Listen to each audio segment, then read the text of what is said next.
it's utilized. And you don't move on until you understand what that is. And her reasoning, her rationale, and I really didn't get into it in this part of the book, but her rationale was is that you're losing confidence when you don't understand.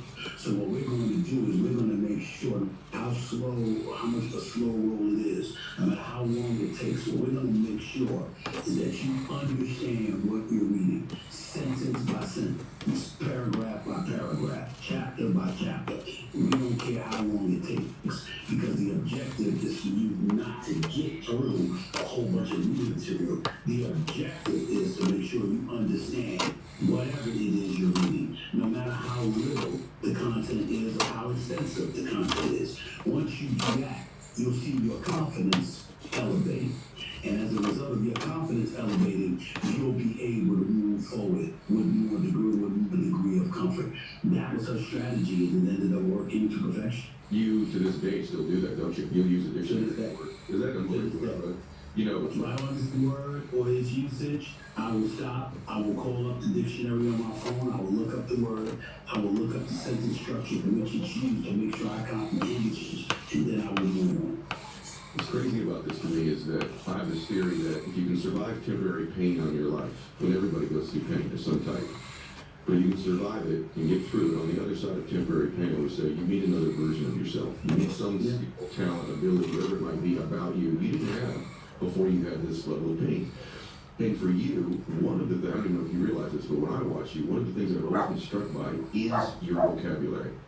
Like, no one on TV ever said, that's blasphemous, until Stephen A. Smith, right? Like, there's these words you use, and you know it. You do it as a little bit of an art form, kind of a character sometimes, I think. But you use these words that most people aren't familiar with from time to time. And I have to think, like, part of that has to be the fact that you're at your face in the dictionary. That's the irony of this whole thing. You don't get held back. You don't find out you get dyslexia. You don't start putting your nose in a dictionary all the time. You probably don't have the vocabulary held down. That's one of the skills you use to build this prolific career. Isn't that ironic? It is ironic, and that's why my mother was so proud. Like, you know, your fries on floor right now. Or professional athlete, you know, something that's like what I want. She would have been proud of me. I'm a law-abiding citizen. I'm not in jail. I don't break any laws or anything like that. So she would have been proud of me, but there was an extra oomph to it. What's wrong? I have become successful at. I have become a successful journalist, which required me to read and to write, and it's exactly what my impediment was in elementary school. And so it always touched my mother in a way that's what I was successful at doing.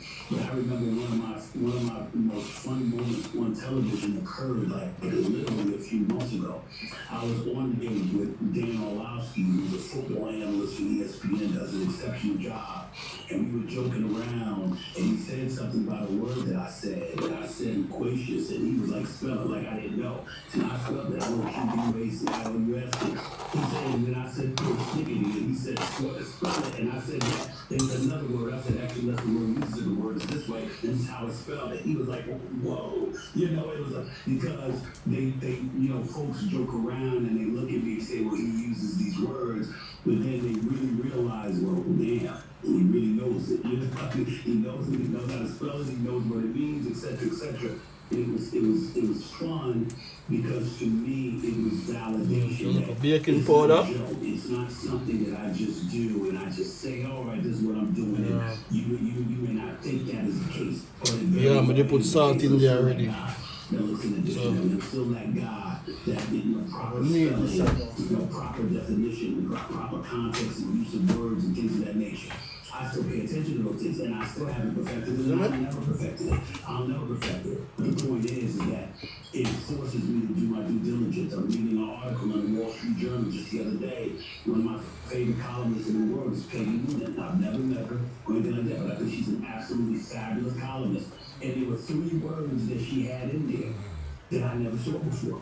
And so I stopped reading and went to the dictionary and looked up the words and its usage. It's just what I do. It's just what I do. Well, I love doing the show because people can meet the goats. I mean, you're one of the goats in your craft. And to hear the stories of how they became this is just unreal. Those of you that are listening, some of your greatest deficiencies can end up being the things that you're the most gifted and talented at later in your life. And ridiculous things.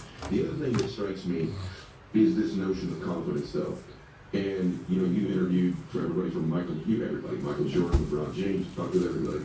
And I've always believed there is a direct correlation between confidence and performance. And I watch it with you. There's an energy about you. I said swagger when I started, but really what it is there's a confidence. There's an air of, I've earned this. I'm going to keep earning this every single day. I put the work in. And when athletes lose their way, I work on the mental games with a lot of different athletes. When they lose it, people ask me all the time, what do you work with when you're on the mental games with most of the athletes you work with? You know what the truth is? Confidence. Yeah. The players typically it's their confidence level. So how is that played in for you? What would you tell the world here about that topic of confidence? How do you actually build it? What are some of the things to build confidence, and how correlated is confidence to producing even results for you? Well, first of all, I think it's important to know what you sign up for. Like, for example, before we started doing this interview, you let me know what this podcast is all about and what you strive to achieve with your interview and what you strive to achieve overall with the podcast. It's mastering you and what you do, and in mind to use my language, knowing what you signed up for, and so embracing it. You have a lot of athletes, for example, because as you pointed out, I cover many of them, where the truly great ones are the ones who've accepted a long time ago. This is what I signed up for. This is what's required to exceed at a very high level, and this is what I'm going to do. Kobe Bryant, the late Kobe Bryant, God rest his soul, who was a friend, he sat up there and pointed out he didn't negotiate with himself. If he said he was giving up to 5:30, he was giving up to 5:30. It was non-negotiable because he had already made that commitment and he wasn't going to compromise the commitment. He understood what he signed up for, and from a physical perspective, there's a window. And when that window closes, it closes, and it's okay because everybody can't do what they always did physically. In my chosen profession, well, I happen to be able to do this for years to come. And so my confidence comes from the fact that I have a passion for what I do. I know I'm knowledgeable about what I do.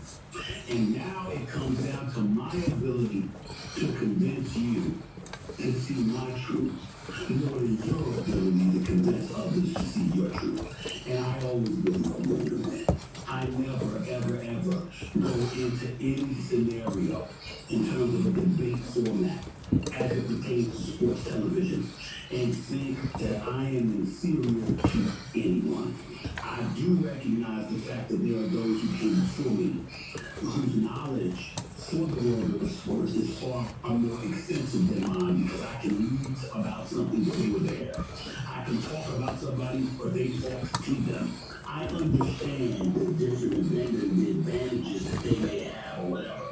But when it comes to communicating with the audience, although that's relevant, it's not applicable to convincing them to see your side. It's not enough that you spoke to them. It's not enough that you were there for an event in person. What matters is your presentation. Pulling in to watch me or to listen to me. So I'm armed and ready and dangerous as hell when it comes to play the year national champion. That is it. Is it? We'll go and grind out with some more in that flour. Yeah.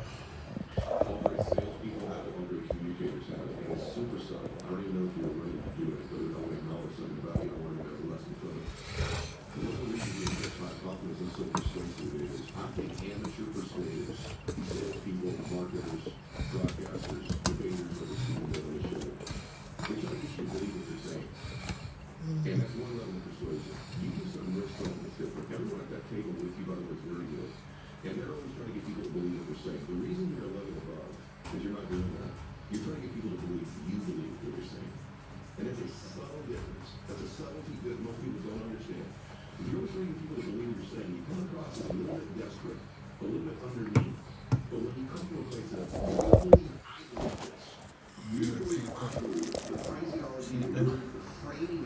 Throw some oil in that pot, you know? and in all television, this is the thing that he did. That's why I liked when you were on with Max. I thought Max was great. But Max, God bless him, he's a great broadcaster. He's always trying to get everybody to believe what he's saying, which is really good. But you're trying to get them to believe you believe what you're saying. That's real persuasion. I don't care. Being is Drop one little piece of pepper in it. substantive and legitimate. Drop no heap of pepper in it. There's no regard for what people feel. That is it. In a debate format, you can't worry about that. That is it. So what? They want to talk about you on social media and use you as clickbait. Piece of thyme in there. So what? It doesn't matter. As long as they quote you accurately. Okay? And they make sure that you heard what you said. Just put piece of thyme in there. I don't give 2 cents to what anybody else. Because my attitude is, I believe right. This is what I'm saying. And you need to know that when you're watching me, that is exactly what I feel, that is exactly what I think is what I One bun in the seed from the pot. Yeah.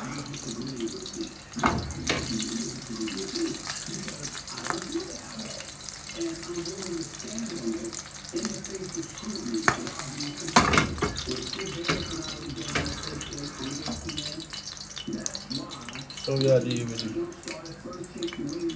Yeah, man, people. That's how we are dealing with it right now. Just stay tuned. And then got fired. Really basically didn't get renewed. And I didn't even know this until I read the book. And this is where your mom comes in again. And I know you told this story. But ESPN basically says your podcast ended up sometime in June. They basically tell you like in May, like things are coming out, you don't need to come back anymore. And this is fascinating to me. He's been a success. He's got a house in Jersey. Most people know he owned his house in Jersey. Like a 5,500 square foot house in Jersey. He gets canned. Instead of going home to his house, guess where he went? Go back to mom's house. Into the same bed, basically, and he stayed there for 3 days. So I go on, peeps. You know, licking your wounds and feeling bad. That is it, man.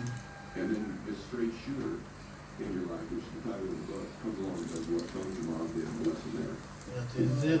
You know, it wasn't, at that time, I wasn't on the first take. I had my own show, quite frankly, which you got and canceled. It went from August of 2005 to January 2007. It did about 327 shows, about 70 interviews. It got canceled because it was. That is it. And after that, I was looking to get my contract renewed because I was still doing radio and I was still doing NBA account, NBA shoot around, what it was called at the time, and then I got stripped from that because a couple of contracts disputed. They kept me on for an additional year, and then in April of 2009, they told me that Oh, and then one up in the man. it was going to be my last day, even though my contract was due Friday, June 30th. And I was devastated. I went home, and lived home, so to speak, and I was furious. I felt just completely sabotaged and sipping all of this other stuff. And my mother brought me breakfast. She let me off the first 2 days. After that, she brought me breakfast. And on breakfast, it was a real tray of breakfast, was bagel, toasted bagel with hot tea and West Indian and stuff like that. My favorite food, West Indies, hot tea, milk and sugar. And on the tray, she put the hand down the mirror. And I was like, what was that? And she was like, I'm just wondering when you're going to get yourself. When you're going to get yourself. She said, and then she looked at me and talking about how she had heard me talking on many occasions, talking about the bosses, talking about what I didn't like, what I was displeased about, whatever. And she said, you complain all the time, you complain about college, you complain about, co-workers, you complain about bosses, etc. She said, you're not a boss, and all you are is to absorb everything that she said. And so, it was really hard. I mean, that hard to get in by. But that's what she told me. And I remember it, I never forgot it. I held on to it. It was a life-altering experience because from that moment forward, I never blamed anybody else again. I took the blame. Huge lesson right there. You also, until that time, you kind of pretty much see happen to a lot of people in life. And I know you see this, you see with athletes, you see with college years. It's kind of started to leave the press a little bit. Like an overestimation of how far down the road or how untouchable they are. You know what I'm saying? And I think that thing you're saying is, you can go out in public and everybody knows you're like, hey, I must be doing it all. But you didn't even know your own metrics, your own data. And people will follow most people because they get into success and they start to believe it. And they start to think they're going to have it forever. And they don't do the things they did that gets them there. They don't have the same level of ability. I think there's a people that I really admire in my life that are really good friends of mine. There's nuance and it's difficult. Self-confidence combined with some level of humility. And the people that I know with ton of humility with no confidence, they don't ever be around you. They can't tell you confident. And the people I know with a bunch of confidence but don't nuance with some humility, they can fall because they're the ones that make a mistake. They maybe don't work like they want to work, or their attitude, like what you described with you, their attitude is maladjusted because they have some overestimation of where they are. So I want to talk about that. And then secondly, the fact that you knew after that you were going to eventually need a team of people around you. And I don't think enough people take for granted surrounding themselves with good people. So what about humility and confidence in the team? Well, I think it's important to point this out. First of all, you're not wrong with anything that you said. Humility definitely is an important component of your life for sure. You have to no doubt about that. When I first negotiated, it was just a few years ago. Everybody was talking about this huge contract I got from ESPN. Where I deserve credit for it is the fact that I learned my business. I didn't go in there with emotion. I didn't go in there thinking about people screaming my name in the streets or me being on big billboards. I went in there with their definition of what makes or what qualifies as success. What are my ratings? What's the revenue? And obviously, they hold those things close to the vest. So specific ones you don't always have as it pertains to revenue generation. But you certainly have ratings every day. And you can certainly Yeah, people. decipher See them there? kind of money you're bringing in. Nice brown color. You can see sausage. See me. Yeah, man.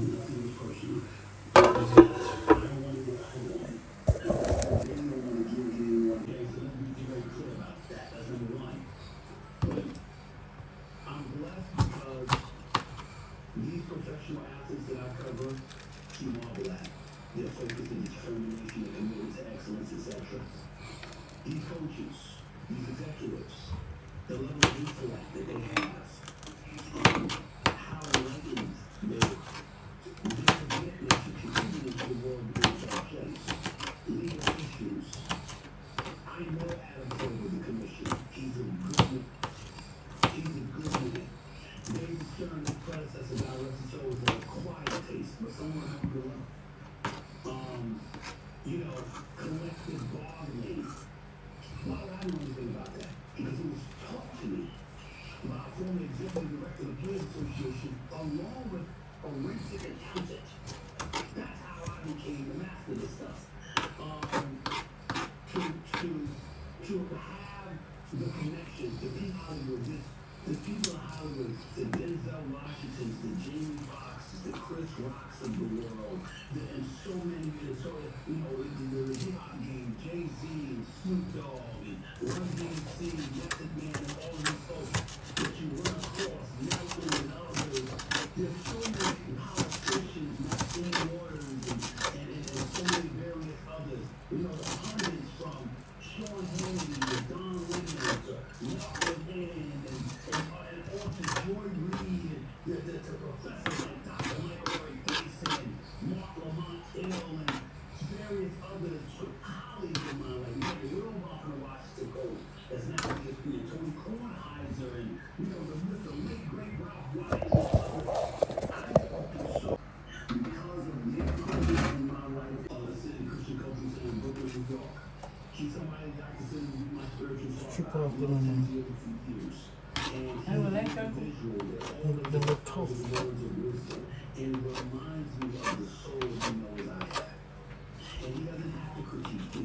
He sits up there and says, all he ever says to me is, be the Stephen A. I know and love. And I know exactly what that means. And so because of that, military laughs aside, for the most part, because I know where my soul is, the kind of human being that I strive to be, and what kind of impact I ultimately have, Under the, then it takes which part of gas is there? to say, you know something? Where gas? No, where gas is in there? I'm paid well. Under the cloth. Pretty good position. And then I think about Lift up the look around jar under the cloth. being the greatest executive I've ever seen in my life. I know these people personally. I communicate with them personally. in my life makes me incredibly appreciative of the position that I'm in, which takes off some of the weight. It's like Jimmy Pitaro, president of ESPN. We had this mandate, which I completely supported when he talked about, we got to veer away from the political because people come to us for sports and we're doing too much politics. It's what we did company mandate years ago when we first arrived, and I supported him because we got to get the audience what they're looking for. And then when the whole social justice movement came about, it was percolated. So many people had stuff to say, and people want to go on these different shows and all this other stuff. Jimmy Pitaro said, you can do it, trust you. I trust you because I know that you're going to see the big picture and that you're not going to intentionally decide what's sensitive to us just because you want to speak. And so what I'm saying is, when you have a boss that says something like that to you, that ain't just a job anymore. It's a responsibility, the one that you embrace because you know they place faith in you.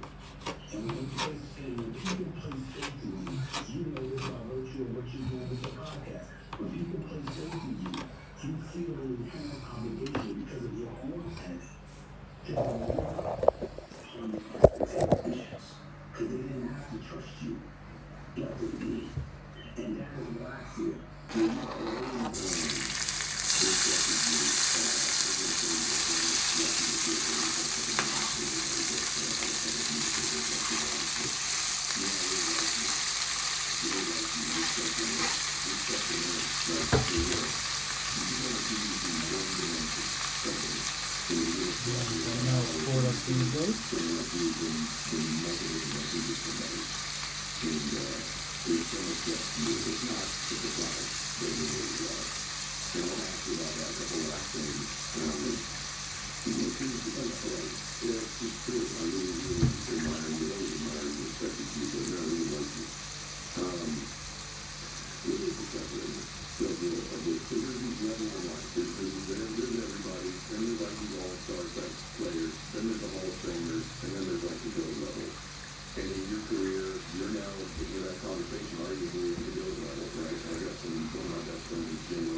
Tip or look a barbecue sauce funny.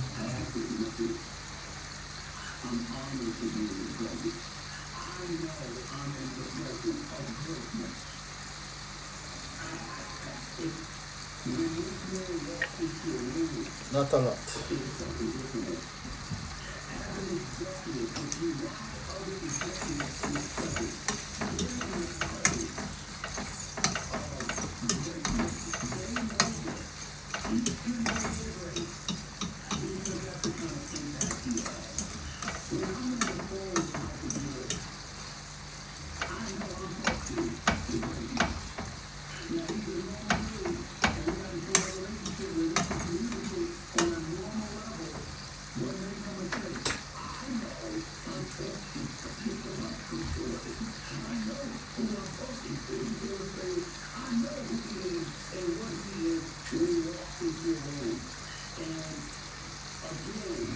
Ketchup.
Turn off the stove.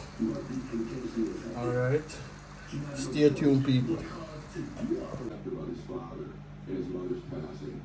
And by the way, your mother's immensely proud of you, brother. And even today, I bet she'd be really proud of this conversation. A little different moment than what you have on all these other shows. Like